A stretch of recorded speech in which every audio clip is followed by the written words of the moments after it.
Glória a Deus. Cumprimento os irmãos com a paz do Senhor Jesus. Glória a Deus. Queridos, abra sua Bíblia comigo na segunda carta do apóstolo Paulo ao jovem obreiro Timóteo. Segunda carta do apóstolo Paulo ao jovem obreiro Timóteo, 2 Timóteo, capítulo 1, versículo de número 16, 17 e 18, para a nossa breve meditação. Enquanto os irmãos procuram a referência bíblica, eu quero louvar a Deus, agradecer a Deus pelo privilégio que Deus nos dá de uma vez mais estarmos em sua presença para juntos adorarmos ao nome do Senhor Jesus. Quero louvar a Deus pela vida do pastor Sebastião. Obrigado, varão. Deus abençoe. Quero louvar a Deus pela vida do pastor Sebastião. Deus abençoe meu pastor. Muito obrigado pelo convite, pela confiança. Há pouco tempo assumimos ali a liderança dos jovens na congregação do Santa Júlia. E assim que nós entramos ali no grupo, o pastor Sebastião, com muito amor, nos recebeu muito bem. Deus abençoe, pastor, a sua família, o seu ministério. Muito obrigado pela recepção que o senhor teve pela minha família. Quero louvar a Deus pela vida do nosso líder setorial, pastor Ramurian. Me mandou mensagem dizendo que não conseguiria estar aqui hoje, pois ele tem uma viagem marcada, mas estaria assistindo pelo meio de comunicação, pelas redes sociais. Que Deus abençoe. Também fico feliz em rever meu amigo Vitor, ali do shopping. Deus abençoe. Muito obrigado por estar aqui. E os nossos padrinhos de casamento, que também veio. Pregar com os padrinhos de casamento na igreja é benção pura, né, pastor? É só vitória. Como os irmãos já conhecem, me faço acompanhado da minha esposa, irmã Priscila, e do nosso pequenininho, Yohanan. Alguém consegue, irmão, falar esse nome aí? Yohanan. Falou 3 vezes, está batizado, irmão. É benção pura. Yohanan é o nome de João, no hebraico. Então, quando você fala Yohanan, você está falando João. E nós colocamos este nome por causa do significado. Deus concede graça. Porque os filhos são a graça de Deus, irmãos, na nossa vida. Não há coisa melhor do que ter um filho e ensinar nos caminhos do Senhor. Quero louvar a Deus também pela vida do nosso pastor, pastor Isael, lá da congregação do Santa Júlia. Também não está aqui hoje, devido ao círculo de oração, que tem as orações. E louvo a Deus também pela vida do nosso pastor presidente, pastor Emanuel Barbosa, pela confiança. Que Deus abençoe a todos os irmãos de uma forma especial. Queridos, quanto ainda tem paciência de 20 minutinhos ouvir uma palavra da parte de Deus? Você pode dar um glória a Deus bem gostoso para Jesus? A Bíblia diz que aonde tiver 2 ou 3 reunidos, ali a presença de Jesus se faz presente. Segunda carta de Paulo a Timóteo, capítulo 1, versículo 16, os que acharam digam amém. Nos diz assim: o Senhor conceda misericórdia à casa de Onesíforo, porque muitas vezes me recriou e não se envergonhou das minhas cadeias.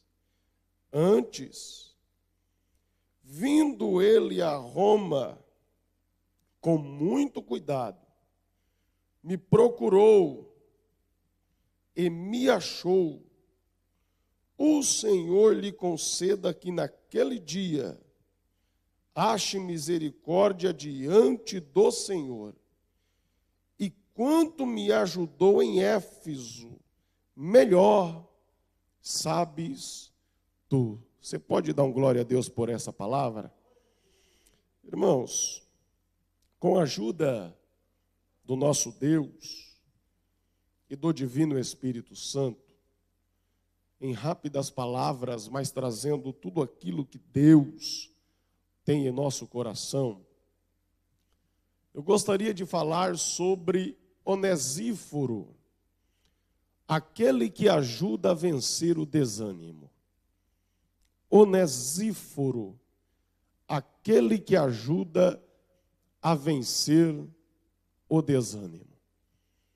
Quando nós olhamos para esta segunda carta escrita pelo apóstolo Paulo ao jovem obreiro Timóteo, é necessário compreendermos, e digno de ser destacado, o local ou o ambiente em que o apóstolo Paulo recebe a inspiração divina através do Espírito Santo para descrever os ensinamentos para o jovem obreiro Timóteo. Quando o apóstolo Paulo recebe o Espírito Santo que o inspira, o apóstolo Paulo não estava dentro de um gabinete pastoral. O apóstolo Paulo também não estava dentro de um escritório para escrever esta carta e incentivar o obreiro Timóteo.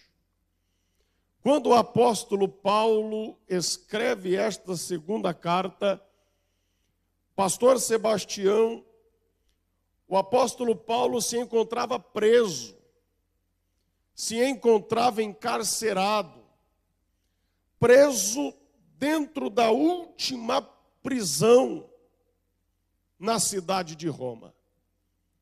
Quando nós estudamos a história do apóstolo Paulo, nós percebemos que a vida e ministério de Paulo foi passando de prisões e prisões.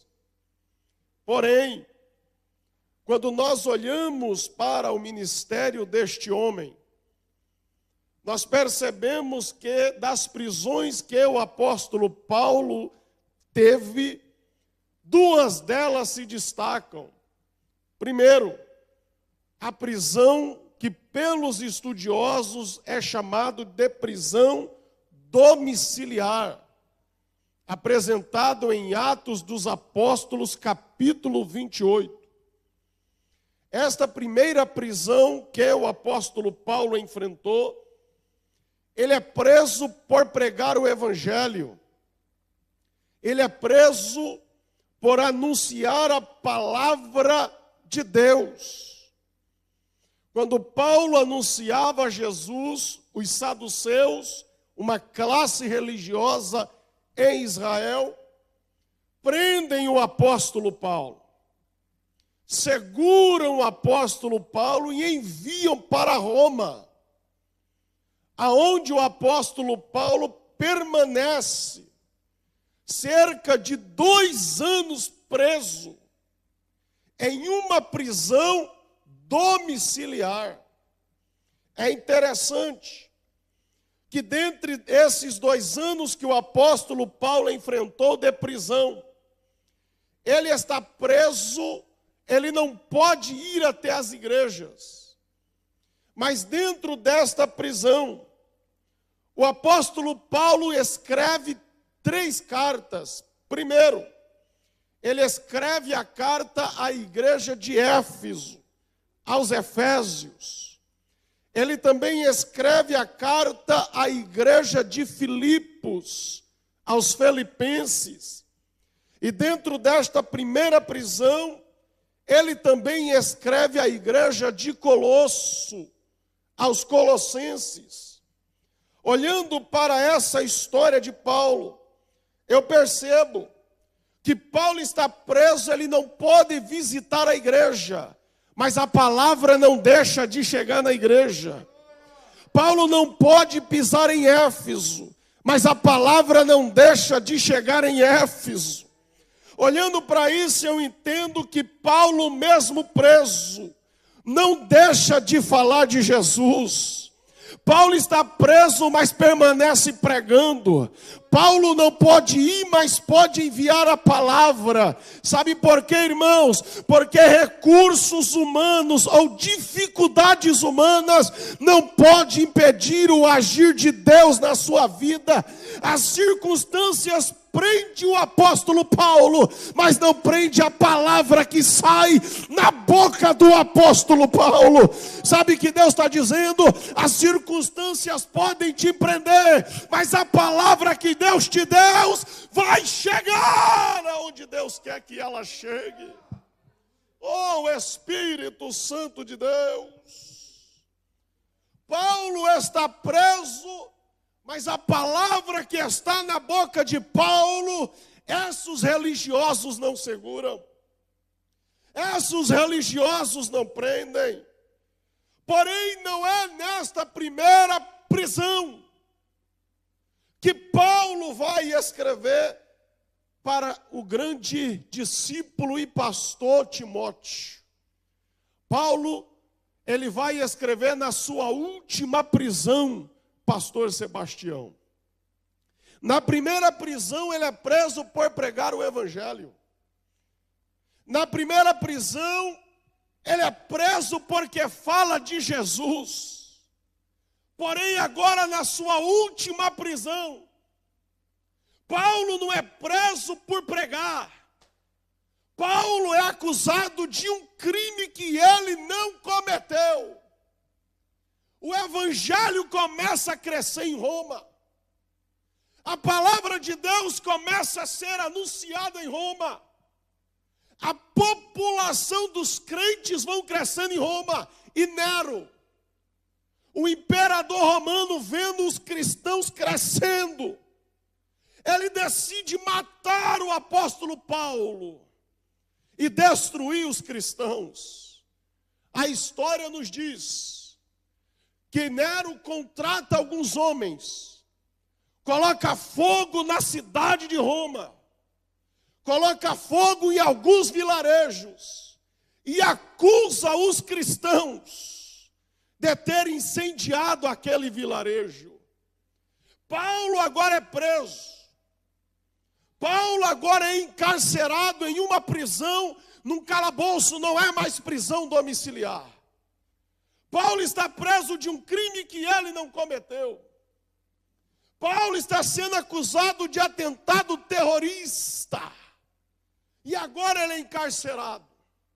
E o próprio apóstolo Paulo, escrevendo para Timóteo, ele diz, capítulo 4, versículo 9: procura vir ter comigo depressa. Procura vir ter comigo depressa. Por quê? Porque Demas me desamparou. Paulo está dizendo, eu estou preso. Eu estou sozinho. Aqueles que estavam do meu lado, quando tudo ia bem, agora me deixaram. Agora me abandonaram. Mas quando Paulo está lá sozinho, dentro daquele calabouço, dentro daquela prisão, amarrado às suas mãos e os seus pés, os amigos abandonaram Paulo, os colegas foram embora, mas tinha alguém ali do lado dele, chamado Divino Espírito Santo. Ele não abandonou Paulo, ele não deixou a Paulo, e ainda lhe trouxe inspiração para escrever essa carta. Querido, quem aqui acredita em revelação bíblica, você pode levantar sua mão bem alto, porque eu estou pregando para alguém que está aqui dentro nessa noite, para alguém que nos assiste pelas vias da internet, alguém que está se sentindo sozinho, alguém que perdeu a amizade, alguém que no seu coração a solidão está tentando tomar conta. O teu pai pode te deixar, a tua mãe pode te deixar, filhos podem te deixar, mas o Espírito Santo, ele não te deixa, ele te guarda, ele te renova, ele te enche. Oh, aleluia!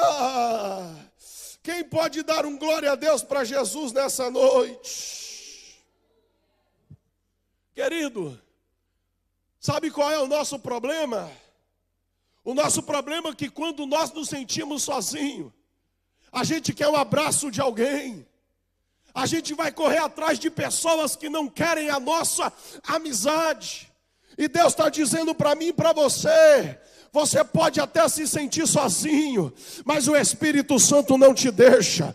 A Bíblia diz que o Espírito Santo tem ciúmes de você, Ele cuida de você, Ele te protege. Quem aqui vem adorar ao Espírito Santo? Paulo está preso.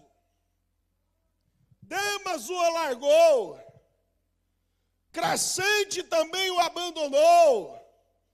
Tito foi para a Dalmácia, ele está preso. Os amigos foram embora, mas o Espírito Santo está lá.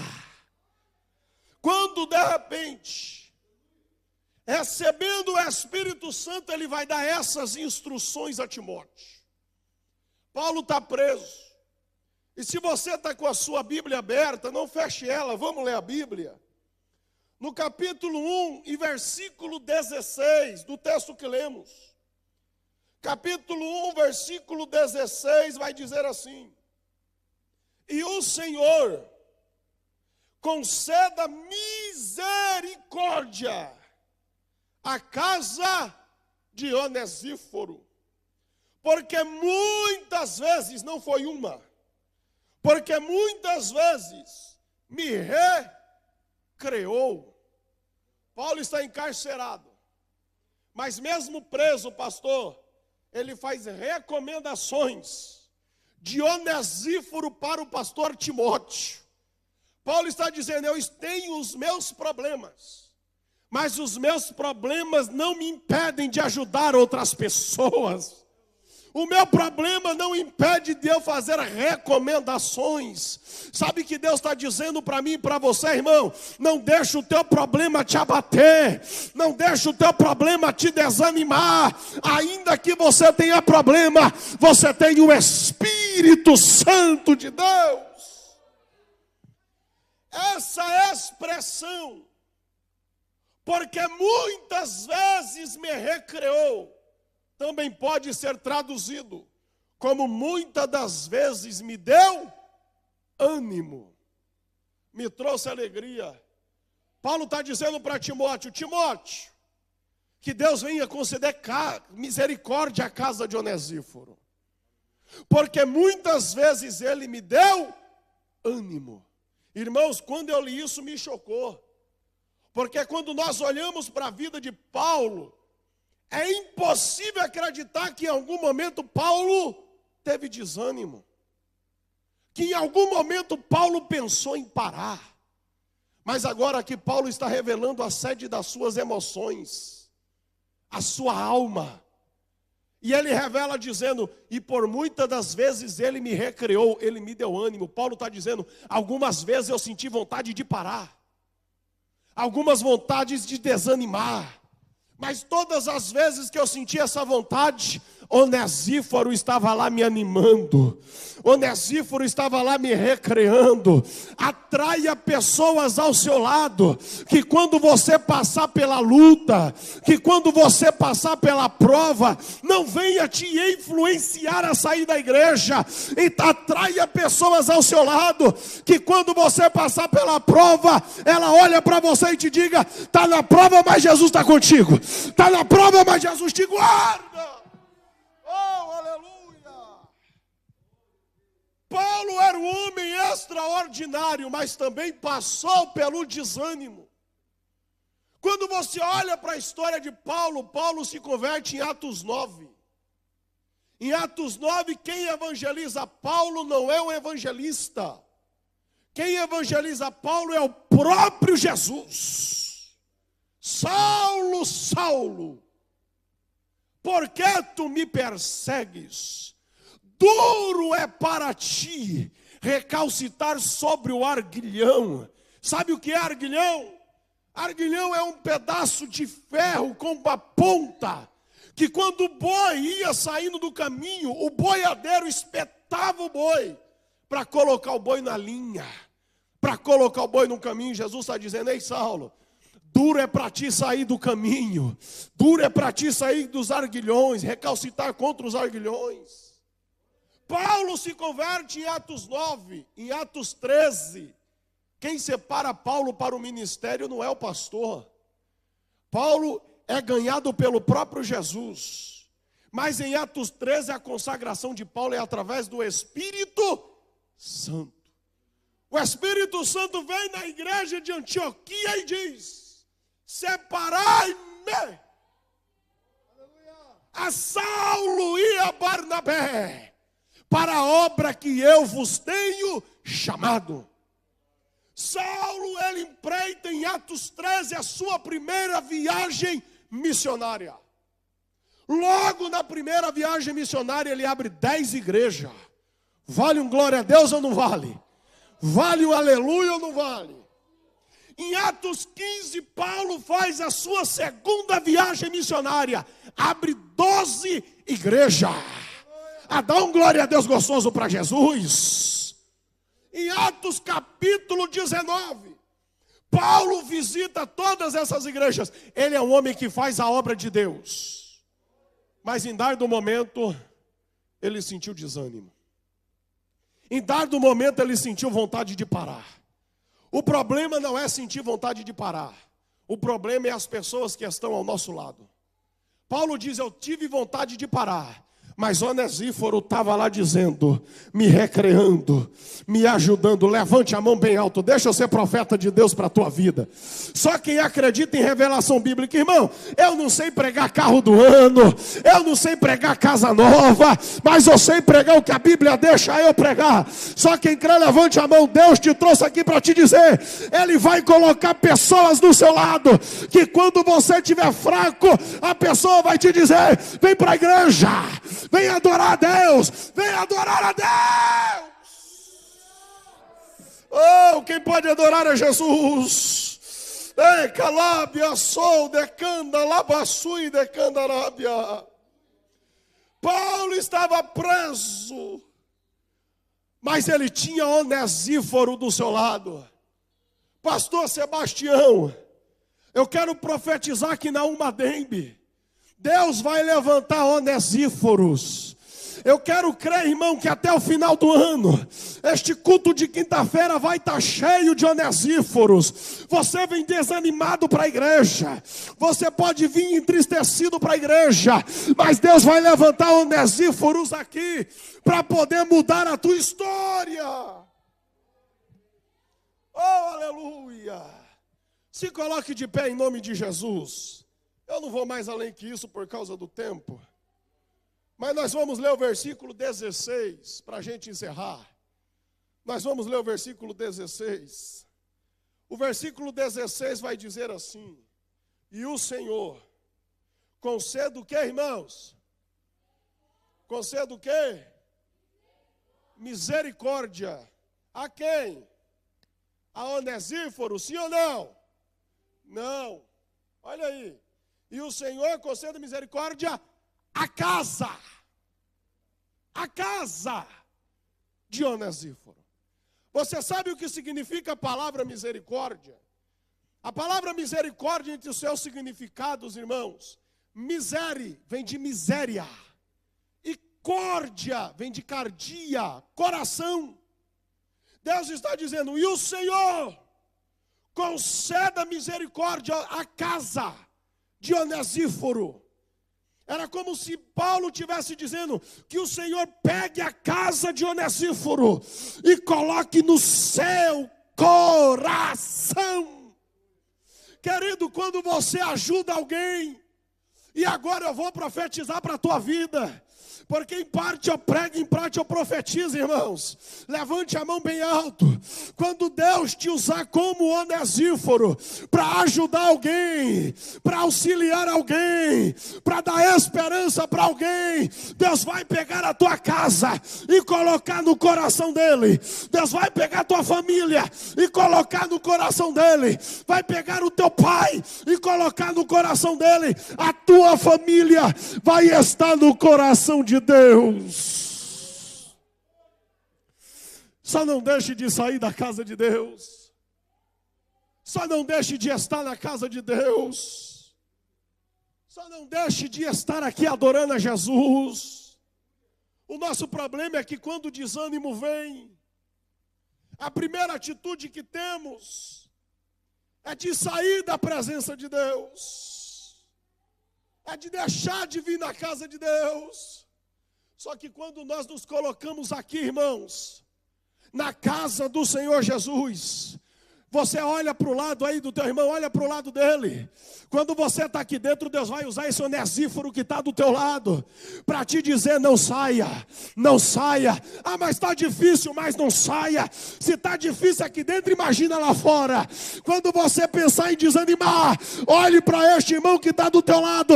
É ele que vai dizer: eu vou orar por ti, eu vou te ajudar. Você não está sozinho. Aleluia. Lembra de Elias? Elias profetizou para 450 profetas de Baal. Ele profetizou e disse: segundo a minha palavra, não choverá na terra, e não choveu. Depois Elias vem e profetiza: vai chover na terra, e choveu. Só que de repente, quando uma mulher chamada Jezabel olhou para Elias e disse: vou te matar. A Bíblia diz que Elias foi para o deserto, deitou debaixo do pé de zimbro e começou a dizer: eu quero morrer. Em outras palavras, ele está dizendo: eu estou desanimado, eu quero deixar de ser profeta. Ele não quer morrer coisa nenhuma, irmão. Se ele quisesse morrer, ficava lá em Israel, Jezabel matava ele. O que ele está dizendo é o quê? Eu estou desanimado. Mas aí Deus enviou o anjo, oh glória.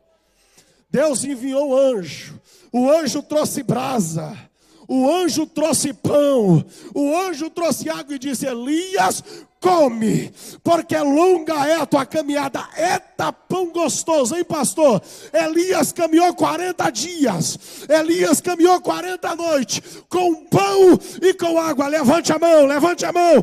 Quando você vem para a igreja, aqui tem pão para você, aqui tem pão para a tua casa, aqui tem água. Deus não vai te perder.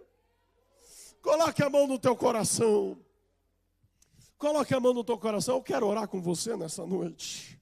Eu tenho 2 minutos, eu quero orar com você nessa noite. Eu não sei se você está desanimado. Eu não sei se você pensou em parar. Mas Deus te trouxe aqui para te dizer que Ele vai colocar onesíforos no teu caminho. Existem aqui nessa noite 2 classes de pessoas. Uma classe de pessoas que Deus vai colocar onesíforos para te ajudar. E a outra classe de pessoas é que você é um onesíforo. Quando Deus te colocar num trabalho é para você ajudar alguém lá. Quando Deus te enviar algum bairro é para você ajudar alguém lá. Você é onesíforo onde você passa. Coloque a mão no teu coração. Deus querido, Deus amado, ó Pai, a tua palavra, Senhor Jesus, foi pregada para estes jovens. Pai, neste momento, Senhor, nós nos colocamos em tua presença e lhe pedimos, Senhor, meu Deus, venha nos usar como o Senhor usou a onesíforo, Senhor, que aonde nós colocarmos a planta dos nossos pés, nós possamos ser bênção para alguém, nós possamos levar uma palavra para alguém. Pai, aonde nós passarmos, Senhor, nós possamos fazer com que o teu nome seja glorificado. Pai, e se neste momento também, Jesus, tem alguém desanimado aqui nessa noite, tem alguém pensando em parar aqui nessa noite, Pai, em nome do Senhor Jesus, leve pão para essa pessoa, leve água para essa pessoa, porque longa ainda é a caminhada dessa igreja, a caminhada destes jovens. Ó meu Deus, nós lhe agradecemos também, ó Pai, por estar aqui neste culto, ouvindo a tua palavra. Senhor, nos abençoa em o nome do Pai, do Filho e do Espírito Santo de Deus. E a igreja diz: querido, tome teu assento, glorificando o nome de Jesus. Que Deus abençoe os irmãos, que Deus abençoe a cada um. Pastor Sebastião, Deus abençoe a tua vida. muito obrigado pelo privilégio. E as salvas de palmas adoram o nome do Senhor Jesus.